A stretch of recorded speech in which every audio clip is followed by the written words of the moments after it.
Mental misstep countering Lackey or Aether Vial one was a huge deal. But Jim Davis, he stuck to the Goblins clan. Yep. And he top-aided the Invitational with Goblins. That's right. He got second, correct? I believe he did. And what is Jim Davis saying? Like he says, Goblins are not dead. Not only are they not dead, I'm going to play Goblins, and you know what? I'm going to play Mental Misstep. Yeah, he has 2 Mental Missteps in his main deck right now. I think he had 3 at the Invitational. I don't remember off the top of my head, but yeah, he has. Go ahead.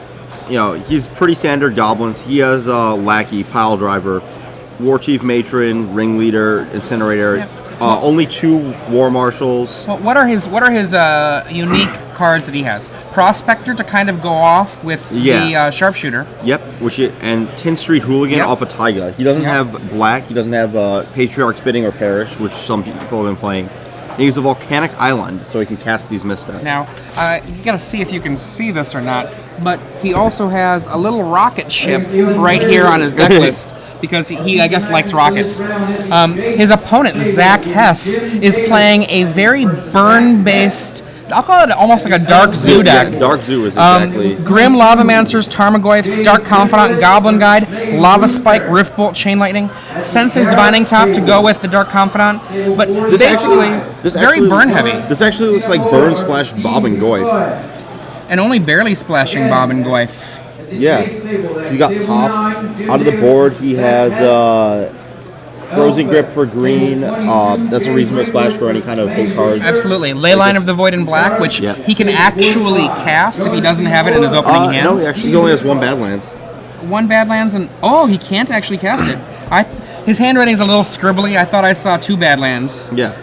No, it looks like he's just lightly splashing for a bit more power in the 2 drops, a bit more long game. So this is Burn versus Goblins here, basically. Now, if it plays out traditionally like Burn versus Goblins has played, Burn ends up turning, if it's played correctly, into a very much a more controlling deck, where what it does is tries to take off every single creature until it gets to a, usually like you don't race. Not in this format.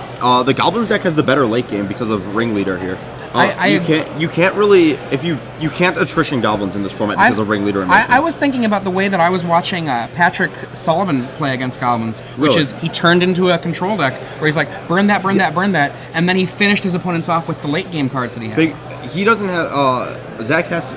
Pat Sullivan had Figure of Destiny though. Right, he has Tarmogoyf. He only has I believe Pat Sullivan had more Tarmogoyfs. It's just sort of.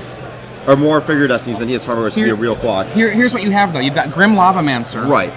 And that's like Grim Lavamancer with cards like Tarmogoyf. Even if you only have 2, it gives you the ability to get that after you've mapped up the board. I think the extent of control we're going to be seeing from Zach is bolting the Lackey on 1, maybe activating a Lavamancer on a Pile Driver or 2, but I think that a lot of his burn is just going to be going straight to the face and attempting to not die before the Goblin Horde just gets online, because I don't think you can reliably play this control role with just... Maybe he lands a Goblin Guide and starts burning guys down as he hits with the Goblin Guide every turn and trading his cards, maybe trading 1 damage off his Lightning Bolt because it kills a guy that gets the Goblin Guide through.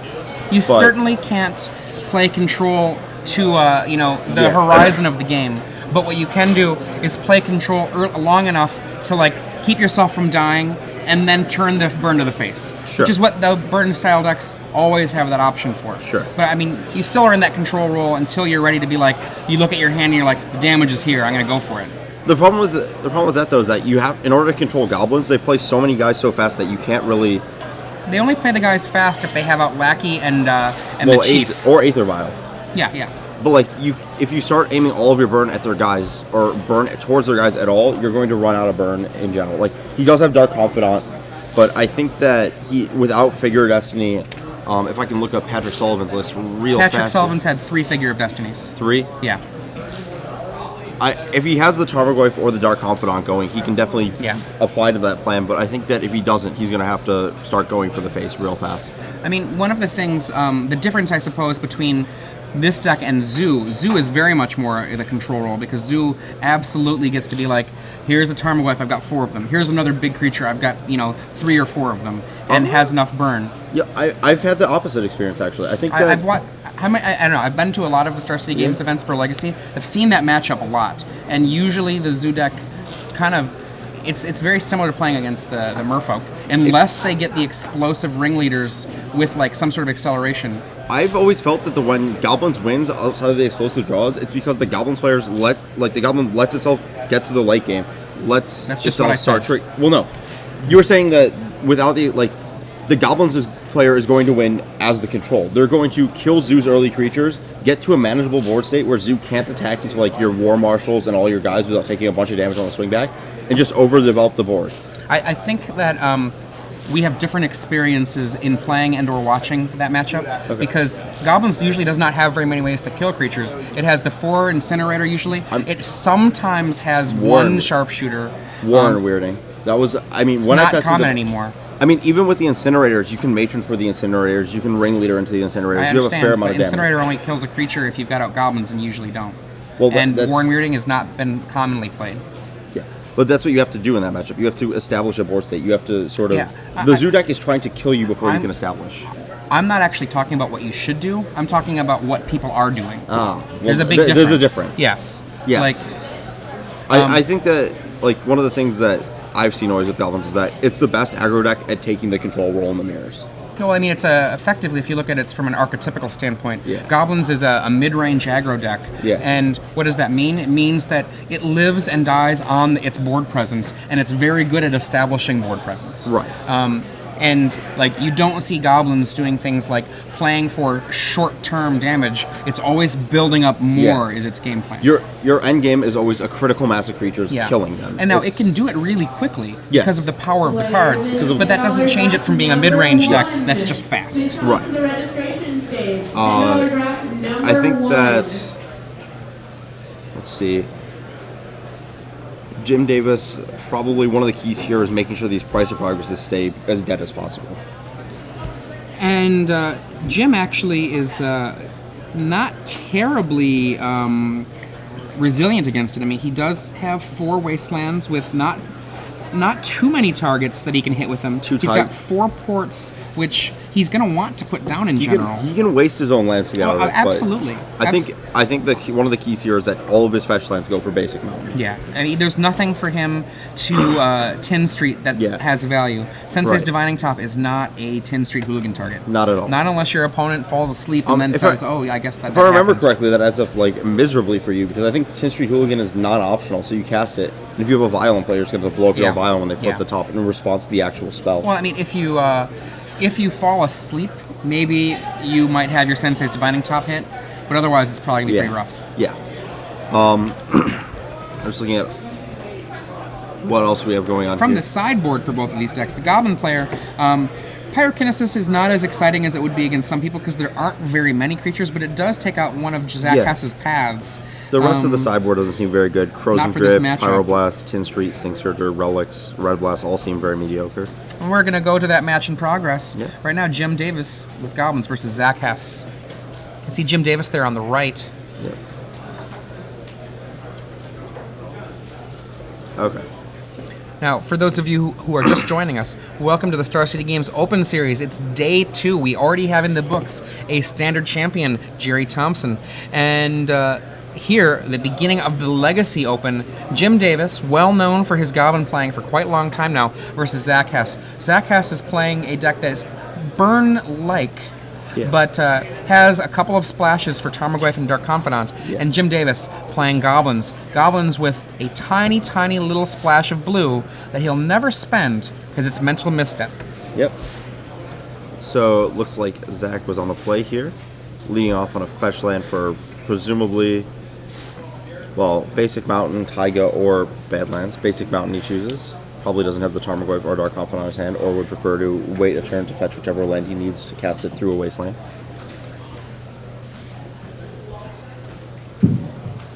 Lava Spike? Grim Lavamancer, original arts. Yeah. The good Grim The Lavamancer. Legacy Grim Lavamancer, not the standard one. I don't know, I played that Grim Lavamancer in standard. Jim draws. From here he assumes he's up against Burner Zoo. He has 3 Aether Vials in his opening hand.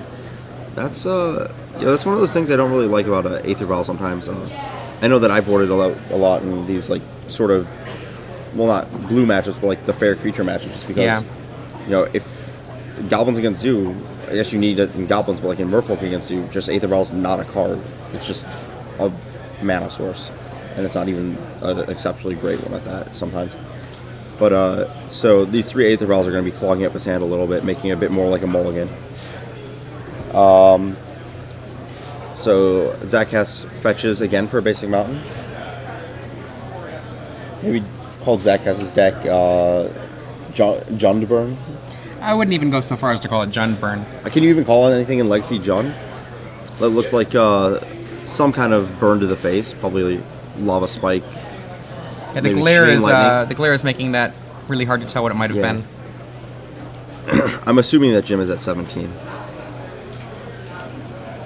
Yeah, I wanted to call this Dark Zoo, but initially looking at the list, there's no Wild Nicoddles. Well, even without Wild Nicoddles, there aren't even a full set of Tarmogoyfs. Yeah. They're not a full set of Dark Confidants, and so it really is kind of burn splashing green and black. Burn splashing Zoo. Yeah, it's closer to burn than it is to Zoo. Yeah. No, I first looked at the list, I'm like, oh, Aggro Loam. Then I look at the spells, I'm like, this is an Aggro Loam. So Jim has another. Oh, look at all those vials. Yep. So in a couple turns, he can possibly get those on. Ooh, Zach misses the damage. I think he might have chosen not to do that. Well, why didn't he just? He could have attacked with the Lava Master last turn too. You can hold it back though to do something like kill a. To not have the one lackey come into play with the vial and block your guy. Well, the lackey was on 0 then. Oh yeah, the vial was on 0. What he could do is he could have let he was playing around lackey and off vial, and then gem hole incinerator your Grim Lava Master. Yeah. But I think that the damage is more relevant. A missed damage. I mean, he only has so many cards in his graveyard right now. That's tapped. Rift Bolt? Yep. Yeah, that is a Rift Bolt. Jim Davis 16 to Zach 17. Jim does not put anything into play. 2 and 1 and 1. Yep. Looks like Jim has a couple of pile drivers. I think I see a gem palm there. Yep.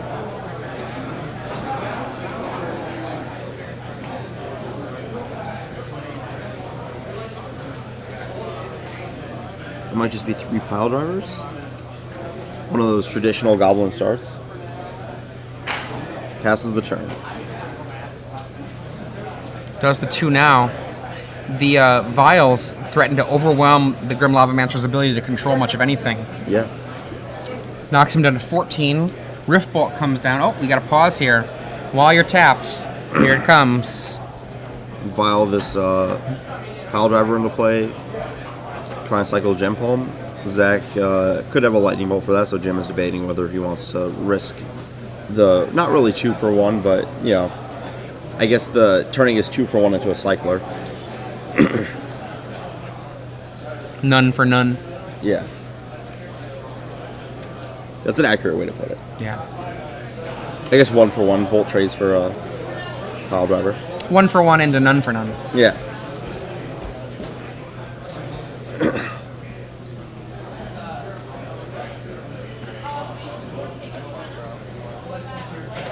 Yeah, it looks like 3 pile drivers to me.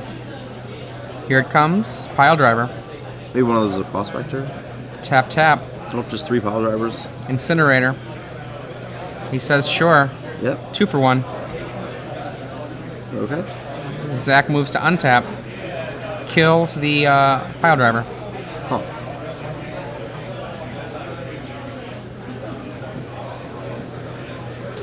The first pile driver is not a card that I would really feel like controlling. However, with Rift Bolt in this situation and 2 Aether Vials, you just don't have as much control over what your options are. Really, the fear is that Aether Vial is going to 3 to bring in a War Chief. Yes. And then your other ones can go to 2s, and then suddenly you're in... I mean, Suddenly you're goblins. Yeah. Now, Jim Davis has, was it 4 cards in hand? Yeah, if Jim just had War Chief Matron as his cards, that pile driver would have been easily lethal. You know, War Chief off the vial, play the Matron, get another pile driver, and just sort of kill you. Grim Lavamancer from Zach Hess. It goes to 3 to 2 to 2 with the Aether Vials. He pauses in that last one. It looks like, I mean, he incremented it, but he was thinking for a moment whether he should or not. Yeah. Looks like he drew the Sharpshooter here.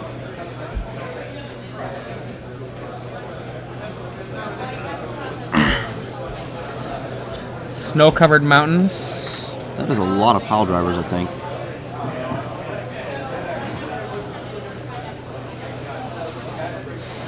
Is it? I can't tell what his last card is. It might just be pile drivers. That's a sick Grim Lavamancer, my friend. Nice try. Man, Grim Lavamancer with haste. He's porting on upkeep. Upkeep, port your mountain.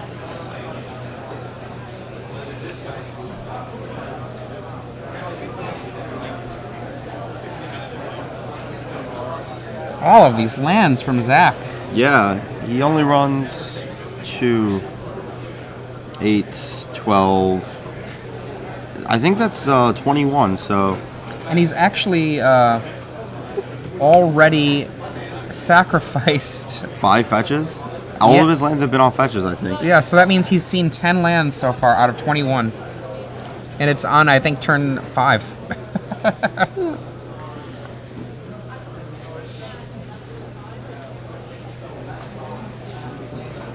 End of the turn. Down comes a pile driver. At least one pile driver. Here comes a pile driver. Yep. End of the turn. Here comes a sharpshooter. Is his last card another pile driver? Zach What's a sharpshooter do? Now, one of the interesting things about sharpshooter, sharpshooter's untap effect is not optional. It's mandatory. He lets him untap with the sharpshooter. Or did he move that? Yeah. He lets him untap with the sharpshooter in play, which seems... It automatically kills that Grim Lavamancer. Yes, so it does. I don't know about that. I mean, he could be in the position... his last card's Siege Gang Commander. That's what it is. He could be in the position where he does not see himself winning if that Grim Lavamancer shoots the sharpshooter, and just be like... Go for the face. Go for the face and try to draw it out with burn. I guess Grim Lavamancer's a shock, but I think that if you kill the sharpshooter, you're going to get in at least another shot, most likely. So maybe... I feel like it was unreliable. Like, I'm not saying it's correct or anything. I'm just trying to figure out what the thought process might be. Sure. Now, like, with the sharpshooter being a mandatory untap, that means, and this has happened to me, where my opponent, quote-unquote, forgot, and you have to tell them, you know, that untap, you have to maintain the game state. It's not a May. They get that untap. Yeah. That is 2 pile drivers coming in for 6. This might be a Grim Lavamancer. And it's shooting the pile driver, perhaps, even. Not even at beginning of combat. Let's see. It's trigger on the stack, going to the face. Jim opting not to just shoot the... Yeah, okay. Gets the trigger resolves that, and then shoots the Lavamancer on taps. There we go. Plays the 4th Aether Vial. Siege Gang still in hand. Go. Did Zach shoot that down at beginning of combat, or did he take... There we go. Rish it and port again.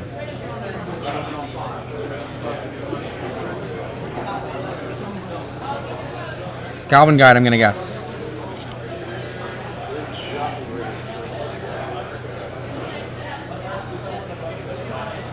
There we go, just making sure. Sensei's Divining Top. Not quite what we were looking for there, I think. Well, with so much mana, honestly, it's not terrible for him. I mean, he's got so I think he needs flooded. like Fire Blasts of just all Fire Blasts. I'm gonna say, at this point, with this much mana, Sensei's Divining Top is actually a really good card for him. That's fair. What do these cards do? Because he can always get rid of that Sensei's Divining Top every turn, and then the subsequent turn, draw the Sensei's Divining Top, look at 3 again, get the best one, and just... He's got so much mana. Drawing a card. And he opts to... Chain Lightning. Sharpshooter. Take 1. I don't know how much I like that one. I think that you can't go long against goblins here. Yeah, you want to keep things under control up until the point where, like, they can take over. You know, you don't want to stop their initial ability to gain advantages. They just kind of have this, like, little gap in there where if you kill their lackey or stop their vial or something... The creatures I like to kill are lackey, War Chief. Yep. And if they happen to have the top end, Siege Gang. Yeah, I think that like the multiple pile driver situation is something where you have to kill some of them. But if they get a second pile driver, Yeah. or if they get a pile driver marshal, then yeah. I think that I don't think that you have to throw your removal at the little guys other than just use it. Their mana is the weak point of their deck, so that's where you should be using. What is this? Matron. Oh, now we have the power of War War Chief Siege Gang. Yep. That is probably going to be, yeah, that's lethal damage coming in off that pile driver if Zach doesn't have a removal. And he only has Lightning Bolts and Fire Blast to not die here. I think if he's using the Fire Blast, that means he's probably dead. What does that do? Oh yeah, haste and everything gets cheaper. Oh, Siege Gang, what does that do? And Wah, wah, wah. this looks like... Yeah. In they come. That looks like death. It's 11 off the pile driver, so the rest is lethal. Picks it on up. Yep. Going on to game 2, Zach Hess. Potential good answers. I think Smash to Smash to Smithereens is the only option he has. is, and it's not great. It's better than Price of Progress. I don't know if it's better than Price of Progress. It's better than the fourth price. It's better than Lava Spike. No, not at all. I think so. Not at all. You need Lava Spike to actually, like, that's one of your burn spells that's actually going to do something. I think Jim Davis... How about this? It's better than Chain Lightning. No. I think we see these matchups as entirely radically different than the other person. I think that the 4 Price of Progress, I think Jim Davis, seeing burn cards, is going to want to play around Price of Progress. That's just one of the things you automatically do if you are playing against an opponent who's been Chain Lightning in first. I'm not disagreeing, but Goblins has this little thing where it has a lot of non-basics. Like, Jim Davis has 11 non-basics in his deck. Yeah, but some of those are wastelands which can waste themselves. I'm okay. I mean, he's not going to fetch the Tigers or the Vaults ever. They tap out.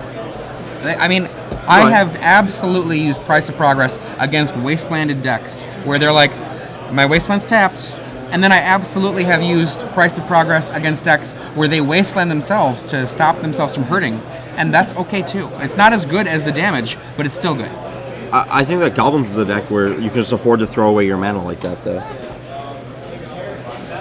Yeah, like, one of the reasons I would say Lava Spike, for example, is that there's too many times where you're going to get the 3 damage if they have... I mean, I would be having no problem with no Smash to Smithereens coming in, because it's not great.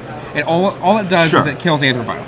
And that's not great. It's okay. Well, I think that if your other plan is to throw your burn at their mana guys, I think that Smash to Smithereens is fine at complementing that. Yeah, but I was just going to say, with Lava Spike, you have enough other redundancy on burn.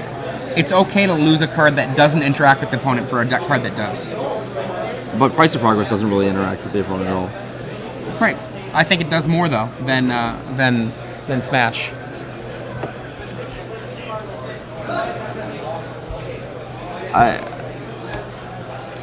So we can agree, even though we disagree on a lot of stuff with this, we can agree that there's not very much for Zach. And the card that you want to board out is not something that can target a creature. Yeah. I think that your arguments about like them tapping out for Price of Progress, I think it's easier to get them to tap out or tap low for a Chain Lightning, especially because they're going to be leaving up port mana if they're going to pass your turn, or wasteland to waste their own card around Price of Progress. Or I mean, that's kind of a cute interaction, how those cards kind of make them want to leave up red, but also wasteland to wasteland their own cards. I don't see 4 Price of Progress being where you want to be. Jim Davis's side of the board, he also has very, very little for the matchup. He might just stay straight up. I can see Tin Street coming out. I can see Relic of Progenitus coming in because you're like, my cards are sucky and Relic of Progenitus draws a card. Turns off a Grim Lavamancer at best. You know, like... I don't think boarding in a Cycler is... It's marginal value against Grim Lavamancer. I'd rather probably... The 2-1's probably... It's pretty bad, actually. Tin Street Hooligan's bad. Tin Street Hooligan's really bad. I might rather have Pyrokinesis to kill Grim Lavamancer or something, but that's 2 cards for 1. No. He hasn't seen Tarmogoyf yet. Once he sees the Tarmogoyf, I think that it's possible Pyrokinesis might come in. Armor versus Pyrokinesis is not the fight you want to be fighting, though. I don't, unless fair. we're counting like creature, land, sorcery, instant, or creature, land, sorcery, instant, core. So he's out of Pyrokinesis range usually. There we go. Not usually, sometimes. You know. I'm pretty sure there's going to be a creature.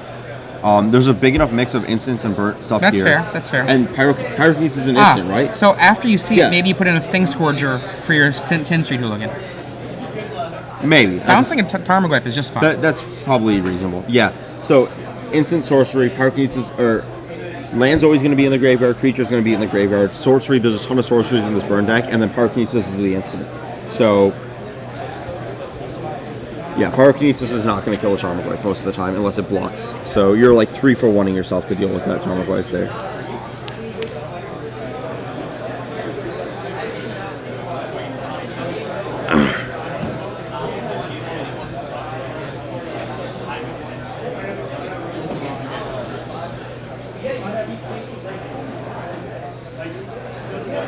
Zach gets to his opening hand. Oh, is it 6 cards there for Zach? Leads on fetch.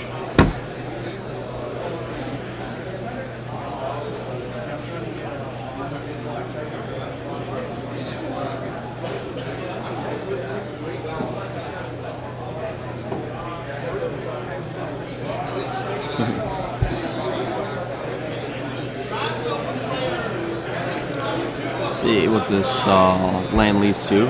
I mean, again, red deck's hoping for the Goblin Guide, so it's Suspender Rift Bolts.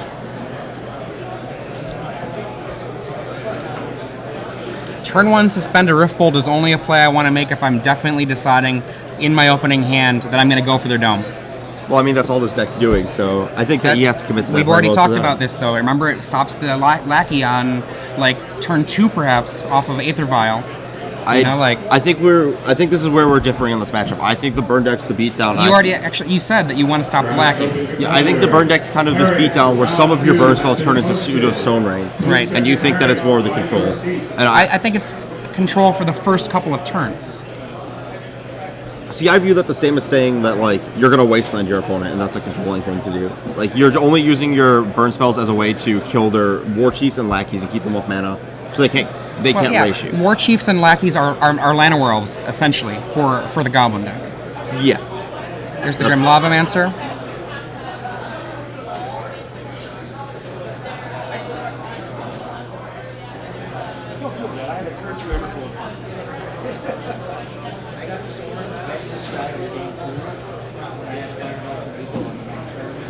Turn 2, Aether Vial goes up to 1 counter. We get a, looks like a fetch land most likely from Jim Davis. He's contemplating a Rishadan Port in his hand. Yeah. I think he just wants to let that Aether Vial do its job here, but let's see what else he has. Is that the mountain you were talking about with the snow on it? No, actually that's a snow-covered mountain. Oh, is that actually a snow? That's an actual snow-covered mountain. Yeah, it is on his deck list. He goes Lackey, Cycle, gets a dead Grim Lavamancer, and a free card. There we go, and that Lackey is going to have to be killed.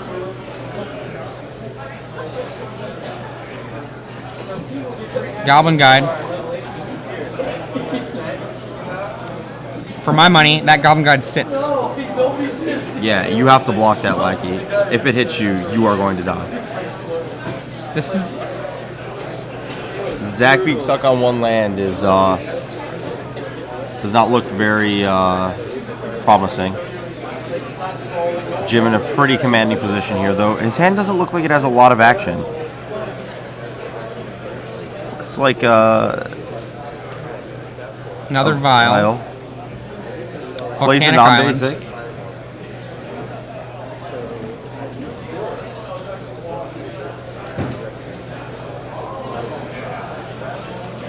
Says go. Upkeep taps the land.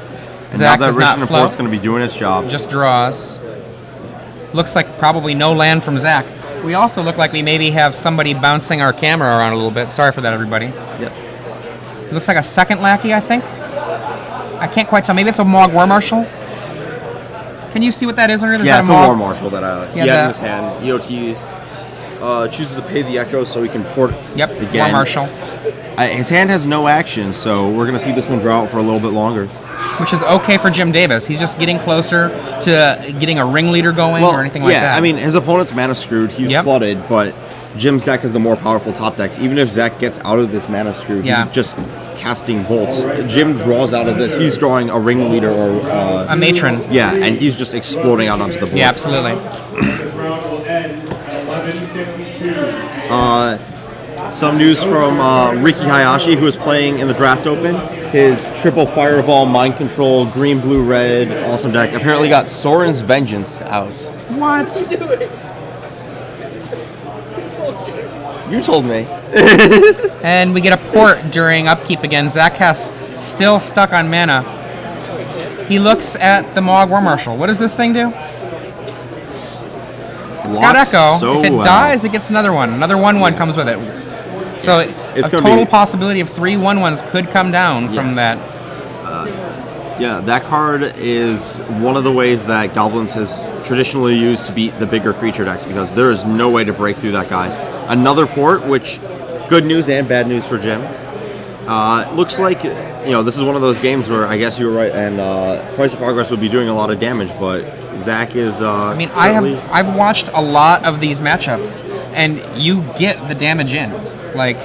Looks like Zach boarded in Crossing Grip. I saw him draw a green card. Oh, Crossing Grip. That is maybe it's a Tormaglyph. Maybe he drew a Tormaglyph. Yeah, I don't know. Crossing Grip. It didn't look like new art though. I mean, sorry, as in it didn't look like the art from the future. There's the ringleader, and this game should be. Unless Jim completely misses. Jim debates wants to crack his fetch land first so he can randomly. Imagine missing with this many land out of his deck. Yeah. I'm gonna predict 3 goblins in his ringleader. Let's see.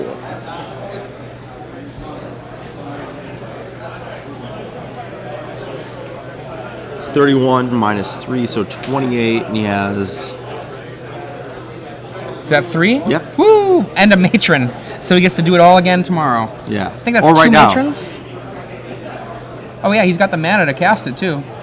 So this is what we're seeing with the massive potential for card advantage, which I think, if we're not counting what I'll call fake card advantage, like ad nauseum, which just throws it all away anyway, right? It's not actually card advantage. Yeah, it's like, look, I've got some fuel and I'm going to throw it all away. Goblins might be the best card advantage deck in Legacy. Card advantage is really absent from this format. Yeah, it's mostly a format that has a lot to do with time. It has a lot to do with tempo and card selection due to Brainstorm. Yeah. The only other card advantage engines are things like Life from the Loam, which has been seeing a little bit of a resurgence lately. It's being kept down a little bit by Hive Mind and similar decks, but Life from the Loam is very powerful in these sort of fair deck mirrors because it just, you draw 3 cards a turn and they don't. Even if they're lands, it's still 3 cards. Jim Incinerator before he does the matron, just to see if there's anything else that he knows. Yep. Any more information. And now down comes the matron. Yep.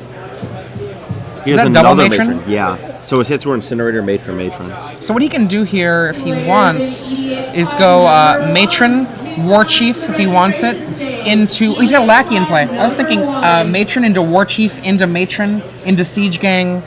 Siege Gang comes down with everything else on the after the attack. Yeah, he's just going to ringleader into a bunch of gas and Lackey, whatever he sees, I think.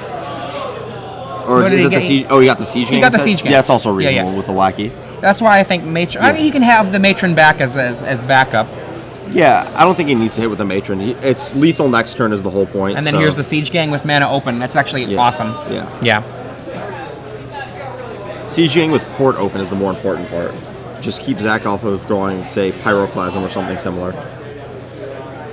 And does not look like a land. Discards and passes the turn. And you're dead. Extends the There hand. we go.